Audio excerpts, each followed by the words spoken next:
Next question देखिए, the Gaussian process is a dash interpolation process. तो Gaussian process एक powerful non linear interpolation process होता है, ठीक है। So answer for this question will be non linear. Next question देखिए, if X it is distributed normally with the zero mean and unit variance, then the variance of x square is what? Now this is a most important question students, जो आपको maximum competitive exams में मिलेंगे।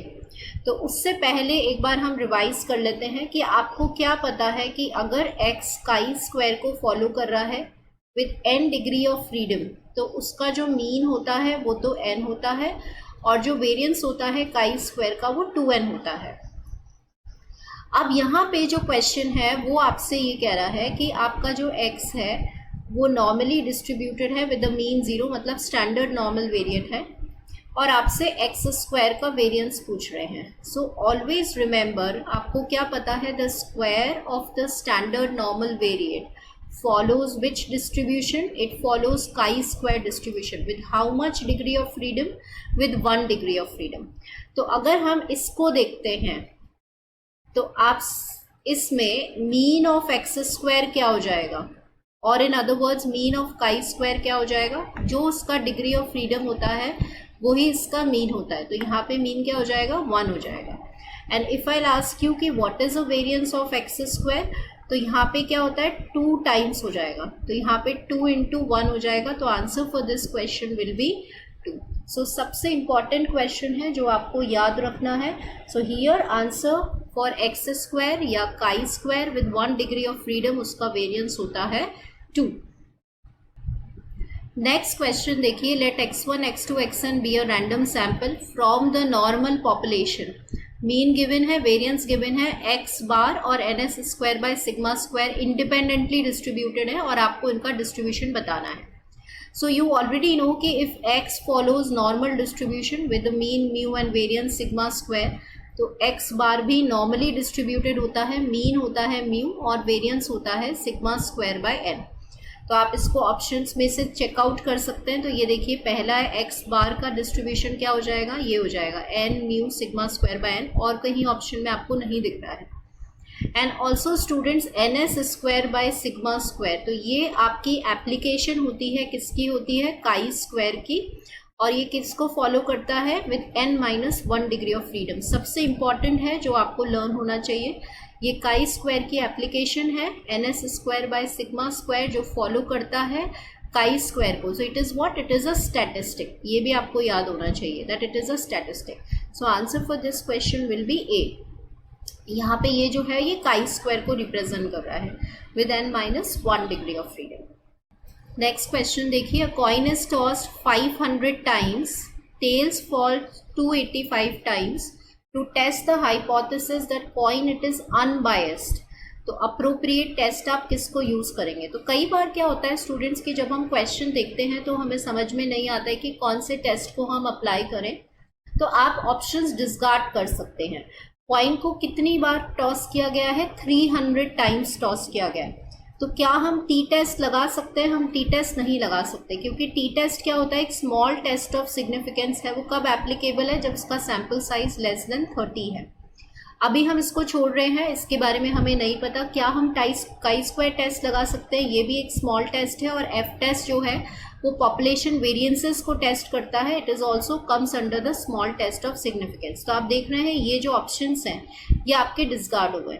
तो answer क्या हो जाएगा? Z test हो जाएगा या Z टेस्ट हो जाएगा। It is also known as a normal test, right. तो आपने जब लार्ज सैम्पल थ्योरी स्टडी किया था, ये जो क्वेश्चन है ये लार्ज सैम्पल थ्योरी का है, कि अगर आपके सैंपल का साइज ग्रेटर देन 30 है, लार्ज सैंपल है, तो उस केस में हम नॉर्मल टेस्ट को एप्लीकेबल होता है, या Z टेस्ट या Z टेस्ट जो है वो एप्लीकेबल होता है if the sample size is very large.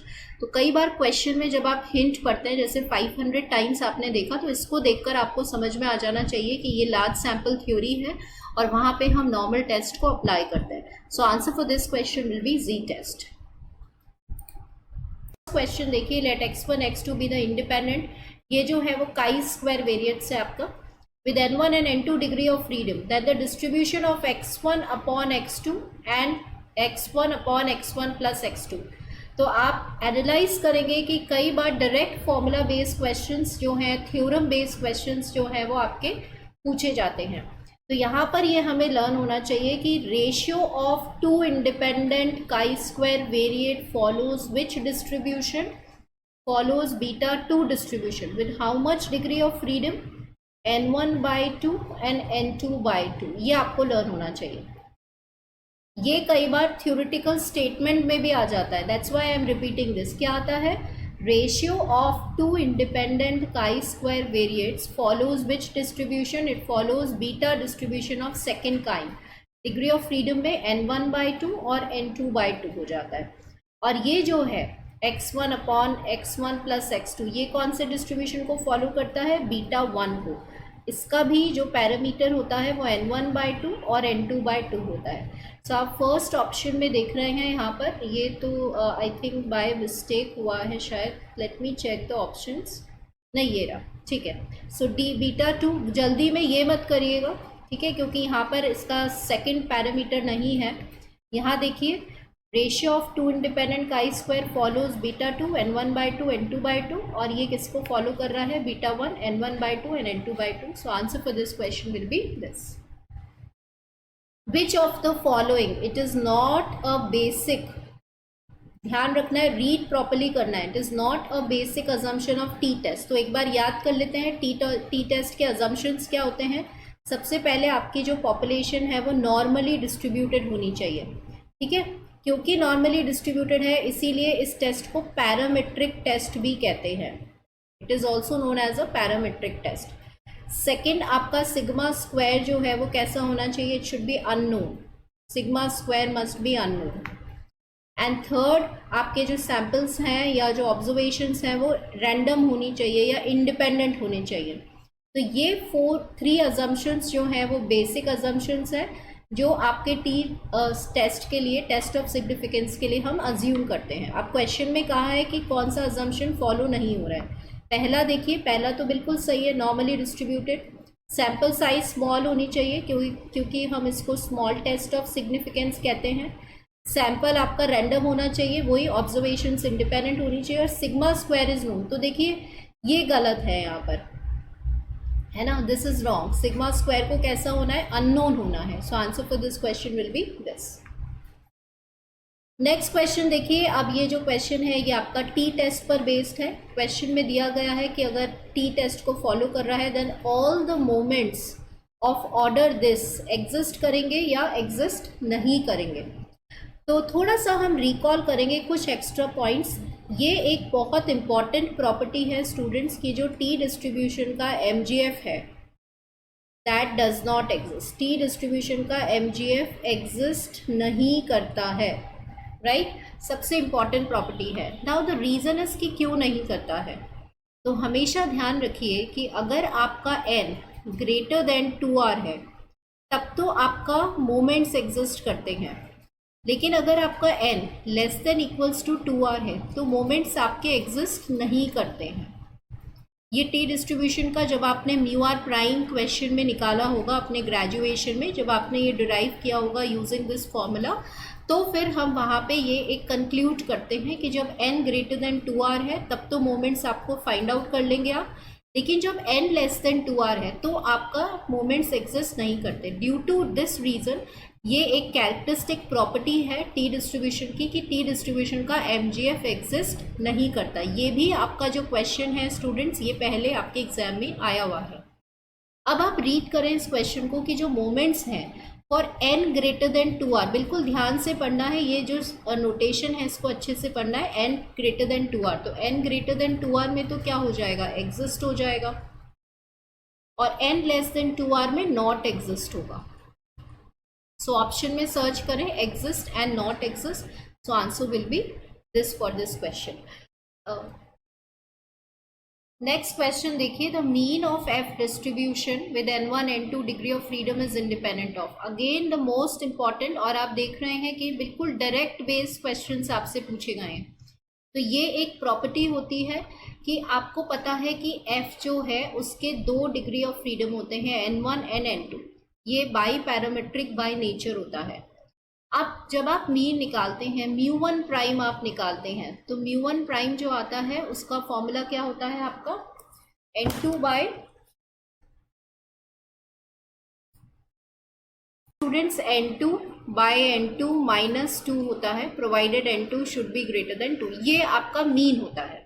तो यहाँ इस मीन के फॉर्मूले में कहीं भी n1 नहीं है, मतलब ये फर्स्ट डिग्री ऑफ फ्रीडम नहीं है। तो ये एक इंपॉर्टेंट प्रॉपर्टी होती है आपके एफ डिस्ट्रीब्यूशन की, कि जो मीन होता है वो इसकी फर्स्ट डिग्री ऑफ फ्रीडम से इंडिपेंडेंट होता है। Also you have to learn this formula कि what is the mean of f distribution, n2 upon n2 minus 2 is a mean for f distribution.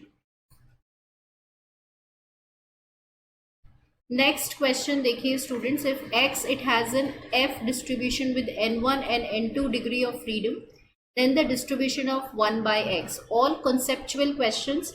देखिए f जो है वो अगर n1 और n2 डिग्री ऑफ फ्रीडम को फॉलो कर रहा है, तो 1 बाय f जो है वो किसको फॉलो करता है, तो ये जो होता है इसे हम बोलते हैं रेसिप्रोकल प्रॉपर्टी।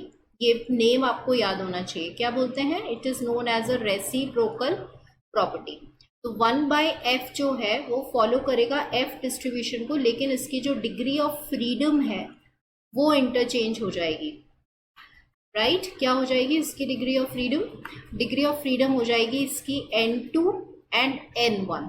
तो क्या समझ में आया, क्वेश्चन पढ़ते हैं एक बार कि x अगर f डिस्ट्रीब्यूशन को फॉलो कर रहा है तो 1 बाय x किसको फॉलो करेगा, ये 1 बाय x है, ये भी f डिस्ट्रीब्यूशन को ही फॉलो करेगा, लेकिन इसकी डिग्री ऑफ फ्रीडम इंटरचेंज हो जाएगी। तो यहाँ आप ऑप्शंस में देख रहे हैं f डिस्ट्रीब्यूशन को फॉलो करेगा और डिग्री ऑफ फ्रीडम क्या हो गई, n2 n1। So answer for this question will be this.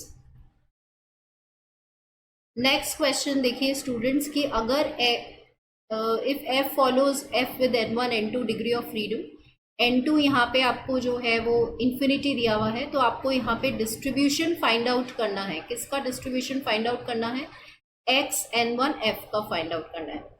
सो थोड़ा सा हम एक बार रिकॉल करेंगे कि देखिए स्टूडेंट्स क्या होता है कि अगर आपका t n डिग्री को फॉलो कर रहा है, तो जो t स्क्वायर है वो किसको फॉलो करता है, f को विद 1, n डिग्रीज के साथ। This is a relation between t and f, this is a relation between t and f which is most important. Second आप ये देखिए कि अगर आपका f n1 और n2 डिग्री ऑफ फ्रीडम को फॉलो कर रहा है, n2 degree of freedom infinity है, और काई स्क्वायर अगर आपने n1 f लेट किया है, तो हमने ये प्रूफ कर रखा है इन आवर ग्रेजुएशन कि ये जो है वो किसको फॉलो करेगा, क्या, n1f। n1f बेसिकली किसको फॉलो करेगा, काई स्क्वायर को फॉलो करेगा, with how much degree of freedom, with n1 degree of freedom. तो आपसे यहाँ पर ये जो क्वेश्चन है वो relation between f and chi square का क्वेश्चन है। ये ऐसी relation between t and f भी आपसे पूछा जा सकता है। तो यहाँ पे आप देख रहे हैं n2 इन्फिनिटी है जैसा अभी हमने लिखा, और यहाँ पे आपने n1f है, तो ये किसको फॉलो करेगा, ये काई स्क्वायर को फॉलो करेगा, with how much degree of freedom ये भी पता होना चाहिए, n1 degree of freedom. Next question देखिए स्टूडेंट्स, यहाँ पर x1 x2 xn आपको एक रैंडम सैंपल दे दिया जाता है, normal population with mu and 2, और आपसे बोल रहे हैं कि ये जो स्टैटिस्टिक है ये आपको प्रूफ करना है कि this is an unbiased estimator of all the options. So always remember कि अनबायस्ड एस्टिमेटर की डेफिनेशन क्या होती है, expected value of T must be equals to theta. Theta मतलब जो आपका पॉपुलेशन पैरामीटर है, टी आपका जो भी एस्टिमेटर या स्टैटिस्टिक क्वेश्चन में गिवन है। तो सबसे पहले आपको जो गिवन है उसको देख लेते हैं कि यहाँ पर आपको ये इन्फॉर्मेशन गिवन है कि expectation of X I, mean तो क्या है क्वेश्चन में, म्यू है, और वेरिएंस जो है वो आपका दे रखा है 2। अब आपको यहाँ पे एक्सपेक्टेशन निकालना है किसका, t का। तो t मतलब 1 by n summation of X I square का, 1 by n being a constant, summation that is expectation of X I square. अब थोड़ा सा हम फास्ट कर रहे हैं, यहाँ पे समेशन चल रहा है, इसको आप लिख सकते हैं variance of X I, plus यहाँ पे आप लिख सकते हैं एक्सपेक्टेशन ऑफ एक्स आई का होल स्क्वायर। तो ये हो गया आपका 1/n into summation variance of X I question में 2 गिवन है और एक्सपेक्टेशन ऑफ एक्स आई का whole square mu square given है। तो अल्टीमेटली ये n से n कैंसिल हो जाएगा and you will get mu square plus 2 as an answer.